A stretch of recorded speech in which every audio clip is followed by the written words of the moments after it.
हाय दोस्तों। तो आज के हम वीडियोस में है 3 इम्पोर्टेंट शॉर्ट नोट सवालों को कवर करेंगे। हालांकि मैंने यूनिट में एक दो सवालों को मिक्स कर दिया। मैं सोच रहा था यूनिट वाइज करने का, लेकिन एक दो सवाल मिक्स हो गए हैं, लेकिन इम्पोर्टेंट है। पहला शॉर्ट नोट से आपका M S Word vs M S S एक्सेल, इसमें डिफरेंस बताना है आपका। दूसरा है object oriented programming and procedure oriented programming, इसमें डिफरेंस क्या है बिल्कुल। और तीसरा जो आपके हैं कॉम्प्लेक्सिटी ऑफ एन ऑल्गोरिदम। ठीक है, तो वन बाय वन एक एक करके सबको डिस्कस करते हैं। ठीक है, M S Word vs M S S एक्सेल, ये आपके शॉर्ट नोट सवाल है। शॉर्ट नोट, चलिए देखते हैं। अच्छा, M S Word M S Excel basically जो है एम एस ऑफिस में सारे सॉफ्टवेयर जो है माइक्रोसॉफ्ट के द्वारा प्रोवाइड किए जाते हैं, जो हम बहुत सारे काम को परफॉर्म करते हैं। आपने दोनों चलाए होंगे, लेकिन देख लेते हैं लिखते कैसे, एग्जाम में लिखेंगे कैसे। M S Word is a word processing software. ध्यान से देखना, वर्ड प्रोसेसिंग, ये यहाँ पर इम्फेसाइज कर रहा हूँ मैं। M S Word is a word processing software use to make documents, letter, reports. MS Excel is a spreadsheet software. A spreadsheet software used to make a spreadsheet that stores data or records into tabular format. Tabular tabular format यानी कि रो और कलम के form में होते हैं। तो ये एक मेजर पॉइंट हो गया। ये क्या है कि एक वर्ड प्रोसेसिंग सॉफ्टवेयर है जो बेसिकली आपको मेक करना है आपको डॉक्यूमेंट्स को, लेटर्स को, रिपोर्ट्स को। और ये एक स्प्रेडशीट सॉफ्टवेयर है जिसमें हम डेटा या रिकॉर्ड्स को ही ना बोलते हैं, टेबुलर फॉर्म में उस स्प्रेडशीट में इंसर्ट करवाते हैं। तो अगर ये चीज़ आपने ध्यान में रखेंगे तो आपसे लिख भी लोगे। ठीक है, लिख भी लेंगे। उसके बाद दूसरा क्या है, यहाँ पे ध्यान से देखना, एम एस वर्ड में जो बेसिकली आप डॉक्यूमेंट का सारा काम करते हो ना, तो इसका फाइल एक्सटेंशन भी आपने ध्यान में रखना। The file extension for M S Word file is dot, यहाँ पे डॉक्स या फिर डॉक एक्स होता है यहाँ पे, या फिर डॉक भी होता है। ठीक है, और उसके बाद जो है एम एस एक्सेल का फाइल एक्सटेंशन देखे, extension extension M S Excel is to dot X L S X, और उसके बाद एक्स एल एस। अच्छा, ये तो आप ध्यान में रखना, ये मेन होते हैं, मतलब कि ये आपने देखे होंगे, ये बहुत ही कम ही हमने देखे होंगे। लेकिन यहाँ पे लास्ट में बस एक्स वर्ड ही जोड़ देना। ठीक है, एक्स एल एस में बगल में एक्स, और डॉक में भी बगल में एक्स जोड़ देना। ठीक है, इसका फाइल एक्सटेंशन यानी कि फाइल को सेव करते हो ना, देखना लास्ट में आपका डॉट डॉक लिखा रहता है, या फिर अगर कोई एक्सेल में अगर आप काम कर रहे हो तो उसके बाद डॉट एक्स एल एस लिखा रहता है। तो ये बताता है कि ये फाइल जो आपके एम एस एक्सेल में बनी है, ये फाइल आपके एम एस वर्ड में बनी है, एक्सटेंशन ये बता देता है।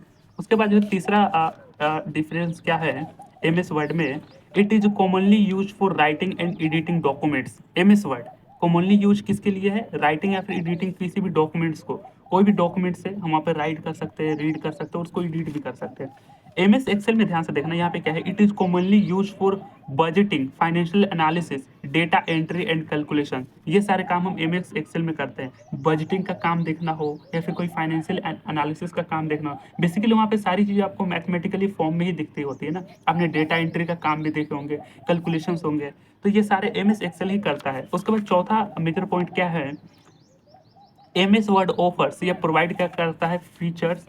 जैसे कि M S Word offer features such है, जैसे कि फ़ॉन्ट स्टाइल, फ़ॉन्ट का फॉर्मेट का कलर क्या है, स्टाइल क्या है, borders, image insert, background customisation etc. ये सारे एम एस वर्ड आपको प्रोवाइड करता है। क्या क्या, कौन सा feature, font style, font colour, यहाँ पे बॉर्डर, यहाँ पे इमेज इंसर्ट का, फिर बैकग्राउंड का कस्टमाइजेशन, ये सारी चीज़ें एम एस वर्ड प्रोवाइड करता है। लेकिन एम एस एक्सेल आपको क्या प्रोवाइड करता है, ये स्पेशली यूज्ड फॉर, कैमरा में दिख रहा है, it specially used for analysing and organising data using formulas और फंक्शन। एम एस एक्सेल में आई थिंक बहुत सारे फॉर्मूले भी होते हैं। मुझे भी वैसे चलाया नहीं है अभी एम एस एक्सेल को, तो उतना आइडिया है नहीं, लेकिन हाँ इसमें पता है कि फॉर्मूले होते हैं। तो M S Excel specially use for analysing and organising data using formulas और फंक्शन। तो कुछ फॉर्मूले होते हैं, कुछ फंक्शंस होते हैं जिसके थ्रू हम डेटा को एनालाइज और ऑर्गेनाइज करके रखते हैं एम एस एक्सेल। ये चौथा पॉइंट हो गया। पांचवा पॉइंट आप ध्यान में रखना कि एम एस वर्ड में, यहाँ से देखना एम एस वर्ड है, इसमें ग्रामेटिकल एरर्स को इजिली डिटेक्ट और करेक्ट कर सकते हैं, यानी grammatical errors easily detected and can be corrected. M S Excel में थोड़ा सा दिक्कत हो सकता है, मतलब कि वो अपने आप आपको ग्रामेटिकल एरर नहीं बता पाएगा। It in Excel spreadsheet grammatical errors are not detected by it, ये आपको बता देता है आप कहाँ पर आप ग्रामेटिकल एरर लिख रहे होते हैं, तो ये आपको बताता है। लेकिन एम एस एक्सेल में ये अपने आप नहीं बताता है ग्रामेटिकल एरर को, आपको थोड़े से देखने पड़ते हैं। तो एम एस एक्सेल स्प्रेडशीट, इसको एम एस एक्सेल में जो काम कर रहे हो तो आपको एक स्प्रेडशीट मिला रहता है जिस पर आप डेटा को इनपुट करते हैं, रिकॉर्ड्स को भरते हो टेबलर फॉर्म में। तो MS Excel spreadsheet grammatical errors are not detected by itself. ये कुछ पार्ट में ये कुछ 5 जो है इंपॉर्टेंट पॉइंट्स को हमने देखा। बिल्कुल MS वर्ड, MS एक्सेल ये सारी चीज़ें क्या है, किस तरीके से वर्क कर रही है। अगला शॉर्ट नोट्स को देखते हैं। अगला शॉर्ट नोट्स है हमारा ऑब्जेक्ट ओरिएंटेड प्रोग्रामिंग और प्रोसीजनल ओरिएंटेड प्रोग्रामिंग। ठीक है, तो आज हम जो भी प्रोग्रामिंग लैंग्वेजेस सीख रहे हैं वो सारे ऑब्जेक्ट ओरिएंटेड प्रोग्रामिंग होती है। अच्छा, ऑब्जेक्ट ओरिएंटेड प्रोग्रामिंग होता क्या है? ऑब्जेक्ट यानी कि कोई आपका ऑब्जेक्ट हो गया, इसके ओरिएंट, इसके चारों ओर हम घूम रहे होते हैं। दुनिया में आप कोई भी वर्ड ले लो ना, कोई भी मुसीबत, कोई भी प्रॉब्लम ले लो, उस सबको एक ऑब्जेक्ट की तरह देखा जाता है। प्रोग्रामर उन सबको एक ऑब्जेक्ट की तरह देखता है। जैसे मेरा ट्राइपॉड हो गया, माइक्रोफोन हो गया जिससे मैं अभी रिकॉर्ड कर रहा हूँ, ये मेरा पेज हो गया, कलम हो गया, ये सारे आपके ऑब्जेक्ट हो गए। और ऑब्जेक्ट में दो तरीके की चीजें निकल सकती है। एक ऑब्जेक्ट का ब्लूप्रिंट क्या है, उसको क्लास बोलते हैं। बेसिकली क्लास में ऑब्जेक्ट का ब्लूप्रिंट ही तैयार करता है, एक स्ट्रक्चर ही तैयार करता है। जैसे कि अगर किसी कंपनी को कार बनाना है ना, तो वो एक कार का एक क्लास बनाएगी। कार में क्या क्या चीजें हैं, कार का स्ट्रक्चर क्या है। अब उसी कार के स्ट्रक्चर से, यानी एक रोड मैप होगा ना, कि इसी के थ्रू हमारे बहुत सारे कार के वेरिएशन निकलेंगे, लाल कार, ब्लू कार, और उसमें कुछ कुछ और सारे वेरिएशन निकाल सकते हैं। तो एक फंडामेंटल स्ट्रक्चर तो होना चाहिए ना, जैसे एक बिल्डिंग का स्ट्रक्चर हो गया। अब उसी बिल्डिंग के ऊपर बहुत सारे ब्लॉक्स बना जाते हैं, फ्लोर के ऊपर फ्लोर बना दिए जाते हैं। तो ये सारे एक क्लास हो गया। अब क्लास के अंदर ही सारे ऑब्जेक्ट को डिफाइन किया जाता है। तो खैर ये बेसिक से ऑब्जेक्ट ओरिएंटेड प्रोग्रामिंग हमने देख लिया, लेकिन यहाँ पे बेसिकली फोकस किया गया है प्रोसीजनल ओरिएंटेड प्रोग्रामिंग और ऑब्जेक्ट ओरिएंटेड प्रोग्रामिंग में। अच्छा, अगर इसको लॉन्ग टर्म में पूछना होता ना, तो एक और भी सवाल दे देता कि कंसेप्ट ऑफ ऊप क्या है, या फिर कोई प्रोग्रामिंग पैराडाइम क्या है। तो वो चीज़ें देख लेना, लेकिन मेजरली ये सवाल आप ध्यान से देखना। ऑब्जेक्ट ओरिएंटेड प्रोग्रामिंग क्या है? Emphasise on data rather than a procedure. और प्रोसीजनल ओरिएंटेड प्रोग्रामिंग, अच्छा ये मैंने शॉर्टकट लिख दिया है, आप चाहो तो लिख देना, चाहे एग्जाम में मत ही लिखना यार, शॉर्टकट लिखने की अवॉइड करना। Procedural oriented programming, it emphasise on doing things और एल्गोरिदम। ये एल्गोरिदम पर आपके ध्यान में देता है कि आप किस तरीके से स्टेप बाय स्टेप एल्गोरिदम बना रहे होते हो। तो स्टेप बाय स्टेप जब आप एल्गोरिदम बना रहे होते हैं ना, तो वो बेसिकली क्या है, एक प्रोसीजर के थ्रू आप जाते हो। पहले ये करेंगे, फिर ये करेंगे, फिर ये करेंगे। तो इसी के लिए इसका नाम जो है प्रोसीजनल ओरिएंटेड प्रोग्रामिंग था। तो ये बेसिकली आपका एम्फेसाइज करता है डूइंग थिंग्स, ये किसी चीज़ को करने में एल्गोरिदम पर ही एम्फेसाइज करता है। और ऑब्जेक्ट ओरिएंटेड प्रोग्रामिंग जो है आपका, वो आप एम्फेसाइज करता है आपके डेटा पे, रादर देन कि कोई प्रोसीजर फॉलो किया जाए। इसके बाद it uses class and object. Object oriented programming में आपके क्लास और ऑब्जेक्ट दोनों यूज किए जाते हैं। प्रोसीजनल ओरिएंटेड प्रोग्रामिंग में इट यूजेस फंक्शन, ये फंक्शन को यूज करता है। तो ये मेजर डिफरेंस आप ध्यान में रखना। और इसलिए बताऊँ ना, तो अभी मुझे प्रोग्रामिंग का उतना आइडिया है नहीं, इसलिए जो इंपॉर्टेंट सवाल है ना, जैसे फंक्शन बोल रहा हूँ, जो इनहेरिटेंस वाले सवाल, ऑपरेटर ओवरलोडिंग वाले सवाल, फ्रेंड फंक्शन वाले सवाल, उसमें प्रोग्राम लिखकर आपको एग्जांपल्स भी देने होते हैं।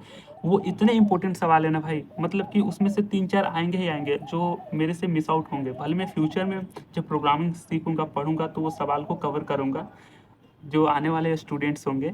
लेकिन अभी के लिए मैंने सिर्फ थ्योरेटिकली पोर्शंस को ही कवर किया है, तो आप देख लेना, ठीक है। यहाँ पे ध्यान ध्यान देना। अच्छा, ऑब्जेक्ट ओरिएंटेड प्रोग्रामिंग में बहुत सारे कैरेक्टरिस्टिक्स आते हैं, उसका इनहेरिटेंस, पॉलीमॉर्फिज्म, और उसके बाद होता था इनकैप्सुलेशंस। ये सारे नए नए टर्म्स बहुत ही आते हैं ऑब्जेक्ट ओरिएंटेड प्रोग्रामिंग में। अच्छा, यहाँ पर एक तीसरा डिफरेंस क्या है? There are access specifiers such as public, private and protected. Due to this security is enhanced. अच्छा, ध्यान से देखना, जब भी आप क्लास बनाते हो ना, तो क्लास में जो आप बनाते हो ना, तो वहाँ पे 3 तरीके की चीज़ें आपको लिखी जाती है। पहला, ये क्लास जो आप बना रहे हो पब्लिक है, या प्राइवेट है, या फिर प्रोटेक्टेड है। तो वहाँ पर आपको सिक्योरिटी की इन्हांस मिलती है, यानी कि देयर, उसको एक्सेस स्पेसिफायर्स बोलते हैं, प्राइवेट, पब्लिक और प्रोटेक्टेड। ये जो आपके, इसको एक्सेस स्पेसिफायर्स बोलते हैं। Due to this security is enhance. तो जब भी क्लास बनाते हो ना, क्योंकि ऑब्जेक्ट आपका क्लास, जैसे ऑब्जेक्ट ओरिएंटेड प्रोग्रामिंग जो होता है, क्लास और ऑब्जेक्ट के अराउंड ही घूमता रहता है, इसी पर बेस्ड है। तो जब भी आप क्लास बनाओगे, तो एक्सेस स्पेसिफायर्स आप पुट करते हो, जिससे आपकी क्या होती है, सिक्योरिटी इन्हांस रहती है। कोई आपका ब्लूप्रिंट तो चुरा तो नहीं रहा है ना, या आप अपनी मर्जी से दोगे तो प्राइवेट कर दो, या फिर अगर प्राइवेट रखना चाहते हो तो वहाँ से प्राइवेट वर्ड कीवर्ड डाल देते, प्रोग्राम में देख रहे होंगे। ऑब्जेक्ट ओरिएंटेड प्रोग्रामिंग में ये हो गई। प्रोसीजरल ओरिएंटेड प्रोग्रामिंग में क्या होगी, पोप में there is no access specifiers so security is not so high. तो यहाँ पे सिक्योरिटी उतनी हाई नहीं होती क्योंकि यहाँ पे आप एक्सेस स्पेसिफायर्स नहीं डालते हो, यानी क्लास जब बनाते हो। तो दोनों चीज़ें सेम ही, आप प्रोसीजरल ओरिएंटेड प्रोग्रामिंग के थ्रू प्रोग्राम लिखो या फिर ऑब्जेक्ट ओरिएंटेड प्रोग्रामिंग लिखो, लेकिन दोनों में इतना ज़्यादा डिफरेंस आ गया ना, ऑब्जेक्ट ओरिएंटेड प्रोग्रामिंग आने से आपका कोड रीयूजेबल भी बन जाता है। आप उस टेम्पलेट के थ्रू बहुत सारे लोगों का डेटा रख सकते हो। ये इस तरीके से मानो ना कि जैसे क्लास में 60 स्टूडेंट्स है, 60 स्टूडेंट का आपको डेटा कलेक्ट करना है, तो एक फॉर्म प्रिंट करके 60 स्टूडेंट को दे देते हो, तो एक फॉर्म से, एक फॉर्म का स्ट्रक्चर होगा, उसमें सारे स्टूडेंट्स का डेटा आ जाता है। तो ये ऑब्जेक्ट ओरिएंटेड प्रोग्रामिंग हो गया। और प्रोसीजरल ओरिएंटेड प्रोग्रामिंग में क्या करते हैं, अब हर स्टूडेंट का 1 बाय 1 सारी डॉक्यूमेंट्स की चीज़ें लिखते हैं, तो ये थोड़ा सा लेंथी है। दोनों प्रोग्रामिंग लिखने का तरीके हैं, लेकिन ये थोड़े से बहुत इन्हांस वर्जन में आ गए। तो यहाँ पे एक्सेस स्पेसिफायर्स नहीं होते हैं पॉप में, जिससे सिक्योरिटी आपको नहीं मिलती उतनी, मतलब कि थोड़ी कम होती है। चौथा इंपॉर्टेंट डिफरेंस क्या है कि पॉप में क्या है, it follows bottom up approach in program design, यानी प्रोग्राम डिजाइन में ये बॉटम अप है, बॉटम मतलब नीचे से ऊपर, तो बॉटम अप अप्रोच होता है। इसके बाद जो है प्रोसीजरल ओरिएंटेड प्रोग्रामिंग में it follows top down approach in a program design. ये टॉप डाउन, ध्यान से देखना, ये टॉप डाउन है, तो यहाँ पे बॉटम अप है, ठीक है। ऑब्जेक्ट ओरिएंटेड में बॉटम अप है और इसमें टॉप डाउन अप्रोच है प्रोग्राम डिजाइन में। ये बेसिक पॉइंट्स आप देख लेना, बेसिकली नोट्स में मैं कवर करा दूँ, क्योंकि डिटेलिंग इसका अभी मुझे नहीं आइडिया है उतना, तो इसलिए मैं ज़्यादा एक्सप्लेन नहीं कर पा रहा हूँ। यहाँ पे ध्यान से देखना, function overloading is possible in ऊप। अच्छा, ऊप के कैरेक्टरिस्टिक्स में आप 5 पॉइंट्स को ध्यान रखना। जब आप ऊप के कैरेक्टरिस्टिक्स जब पढ़ोगे ना, तो वहाँ पे इनहेरिटेंस आ जाता है, इनहेरिटेंस। इसके बाद जो है आपके फंक्शन ओवरलोडिंग आ जाते हैं, उसके बाद आपके आ जाता है इनकैप्सुलेशन। तो जितने सारे कैरेक्टरिस्टिक्स है उसमें यहाँ पे लिख देना ऊप में कि पॉसिबल है, ऑब्जेक्ट ओरिएंटेड प्रोग्रामिंग में ये सारे कैरेक्टरिस्टिक्स पॉसिबल है और इसमें नहीं पॉसिबल है, ताकि डिफरेंसेस आपके और लंबे बन जाए। अगर 7 मार्क्स का पूछे तो और एक्स्ट्रा चीज़ आप जोड़ दो, ठीक है। तो ये 4 तो कुछ फंडामेंटल प्रॉब्लम डिफरेंस थे ही ऑब्जेक्ट ओरिएंटेड प्रोग्रामिंग और प्रोसीजरल ओरिएंटेड प्रोग्रामिंग में। पांचवा आप लिख देना कि फंक्शन ओवरलोडिंग पॉसिबल है ऊप्स में, और यहाँ पे function overloading is not possible pop में, ठीक है। तो ये उसके बाद छठा में क्या आ जाएगा, पोलीमॉर्फिज्म। ये सारे ऊप के कैरेक्टरिस्टिक है, फंक्शन ओवरलोडिंग, पोलीमॉर्फिज्म, इनकैप्सुलेशंस और इनहेरिटेंस, ठीक है। तो ये ध्यान देना कि ये सारे पॉसिबल है और इसमें नहीं पॉसिबल है, ताकि आपके कुछ पॉइंट्स बढ़ जाएंगे। तो पोलीमॉर्फिज्म इज पॉसिबल ऑन ऊप, और यहाँ पर जो है polymorphism is not possible in a pop, ठीक है। और यहाँ पे मैं शॉर्टकट लिख दे रहा हूँ, encapsulation is possible, encapsulation is not possible in pop, बिल्कुल। इनहेरिटेंस इज पॉसिबल इन ऊप, ये मैंने ऊप में ये सारे पॉसिबल है, और यहाँ पे इनहेरिटेंस पॉसिबल नहीं है पॉप में। तो ये कुछ मेजर डिफरेंसेस आपने लिख लिए, एग्जाम में आया तो आप लिख देना। यहाँ पे बेसिकली मैं नोट्स के थ्रू यहाँ पे आपको बता रहा हूँ, चीज़ें भी आइडिया नहीं है भाई, तो मैं इसको एक्सप्लेन नहीं कर रहा हूँ, बस आप लिख लोगे, इतना पता है तो ठीक है। ये दूसरा हमारा शॉर्ट नोट्स खत्म हो गया। और तीसरा जो है हमारा कॉम्प्लेक्सिटी क्या है, आपने complexity of algorithm, basically algorithm की कॉम्प्लेक्सिटी डिफाइन की जाती है। अच्छा, कॉम्प्लेक्सिटी ऑफ एल्गोरिथम क्या है, explain time and space complexity. ये बेसिकली आपको 7 मार्क्स में पूछा गया था, लेकिन उतने लंबे वर्ड नहीं बने, तो मैंने शॉर्ट नोट्स में कवर कर दिया है, देख लेना है दोनों में किस में पूछते हैं। तो एल्गोरिदम है क्या, उसके कॉम्प्लेक्सिटी की तरफ जाते हैं। एल्गोरिदम का मतलब होता है ना कि कोई एक अप्रोच होता है किसी प्रॉब्लम को सॉल्व करने का, एक स्टेप बाय स्टेप आप अप्रोच लगाते हो कि भाई इस प्रॉब्लम को इस तरीके से सॉल्व किया जाए, इस तरीके से प्रोग्राम में लिखा जाए। अब एल्गोरिदम की कॉम्प्लेक्सिटी 2 तरीके से डिफाइन हो जाती है, यानी कि टाइम और स्पेस की। जो 10 प्रोग्रामर है, 10 प्रोग्रामर किस तरीके से कोड लिख रहे हैं, कितना स्पेस ऑक्यूपाई कर रहे हैं, और वो कितना टाइम कंज्यूम कर रहा है, ये दोनों डिफाइन करते हैं एल्गोरिदम पर। तो देखते हैं क्या है, complexity of an algorithm refers to the amount of resources, जैसे कि टाइम और स्पेस, स्पेस को आप मेमोरी भी बोल सकते हो ना, स्टोरेज, हाँ। तो complexity of algorithm refers to, चाहे डिफाइंस करता है द अमाउंट ऑफ रिसोर्सेज, जैसे कि टाइम और space required to solve a problem and perform a task. किसी भी प्रॉब्लम को सॉल्व करने के लिए और टास्क को परफॉर्म करना हो, तो उसके लिए आपको कितना कितना समय लग रहा है और कितना स्पेस ऑक्यूपाई कर रहा है वो आपका कोड, वही हमारा कॉम्प्लेक्सिटी ऑफ एन एल्गोरिदम कहलाती है, ठीक है। तो the most common measurement of a complexity of an algorithm, algorithm का जो है कॉम्प्लेक्सिटी को मेजर करने का कॉमन तरीके क्या क्या हो सकता है, एक टाइम हो सकता है, एक स्पेस कॉम्प्लेक्सिटी होता है। तो इसके दो कैटेगरी, टाइम कॉम्प्लेक्सिटी और स्पेस को कॉम्प्लेक्सिटी। आप समझ भी रहे होंगे, टाइम मतलब कि कितना टाइम लगा, और स्पेस का मतलब कितना ऑक्यूपाई कर रहा है उस प्रोग्राम को चलाने के लिए। तो बिल्कुल ये चीज़ें थोड़ी सी इजी है कि complexity of an algorithm refers to the amount of resources such as a time a space required to solve a problem and perform a task. बिल्कुल the most common measurement of complexity of an algorithm are time and space complexity. Well यहाँ पे दो तरीके की होती है, एक होता है आपका टाइम कॉम्प्लेक्सिटी, दूसरा होता है स्पेस कॉम्प्लेक्सिटी। टाइम को देखें, it represent the amount of time an algorithm takes to produce a result.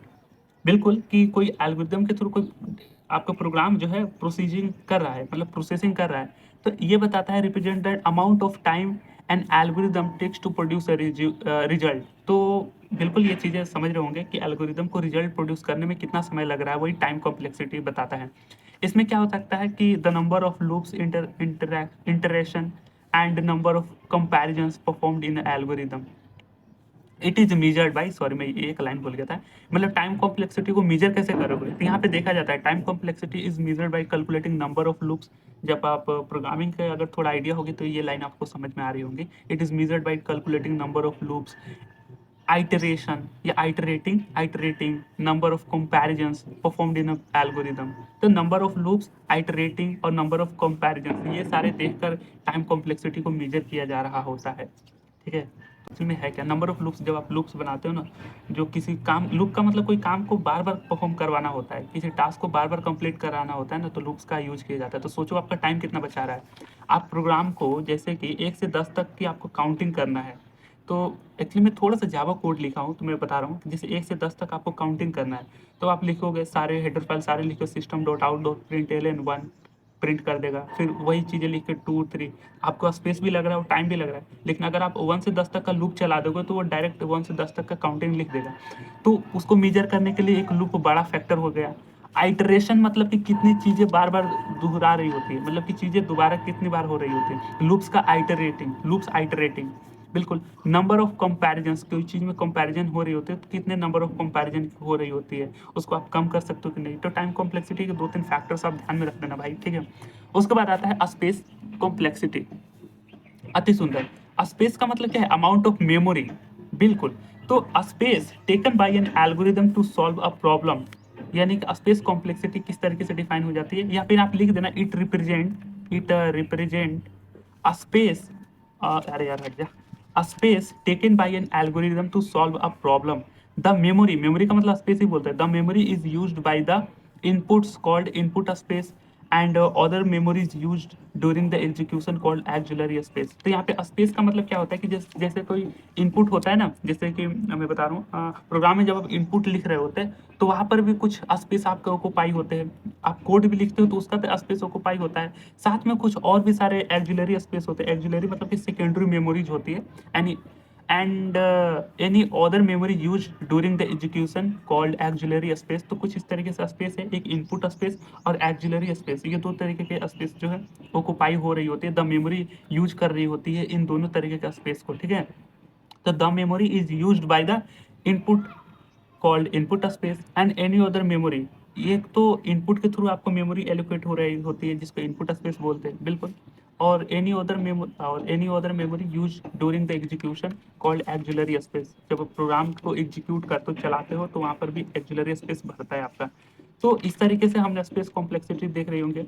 अच्छा, अगर ये सवाल है तो आप इसके कैटेगरी को लिखकर छोटे छोटे थोड़े से भी अगर डिफाइन कर दोगे तो ठीक है, आपको कुछ कुछ मार्क्स मिल जाएंगे। बिल्कुल, यहाँ पे complexity of an algorithm can be defined by notations like big O या फिर ओ एन, या फिर यहाँ पे क्या बोलते हैं इसको यार, ओम, फिर इसके बाद ये थीटा। ये कुछ साइंस होते हैं जब आप कोड में कॉम्प्लेक्सिटी ऑफ एन एल्गोरिथम को डिफाइन किया जाता है, जैसे कि बिग ओ में ये ओ लेटर का बिग बोल देते हैं जैसे, या फिर इसको ओ और यहाँ पे ब्रैकेट में एन डाल दिया जाता है, फिर ये इस तरीके से साइन हो गया और ये थीटा हो गया, ठीक है। ये बस ध्यान में रख देना। आइडिया है नहीं तो मैं ज़्यादा एक्सप्लेन नहीं कर पा रहा हूँ, लेकिन हाँ, नोट्स में मैंने सारी चीज़ें प्रॉपर वे में लिख दी है, तो आपके पास लिख लोगे, ठीक है। तो इस तरीके से हमने 3 सवालों को देखा, complexity of an algorithm, input output devices, object oriented programming और प्रोसीजरल ओरिएंटेड प्रोग्रामिंग। तो बहुत बहुत धन्यवाद। आपसे मुलाकात होगी अगले किसी इंपॉर्टेंट वीडियोज़ में। Thank you brother, bye.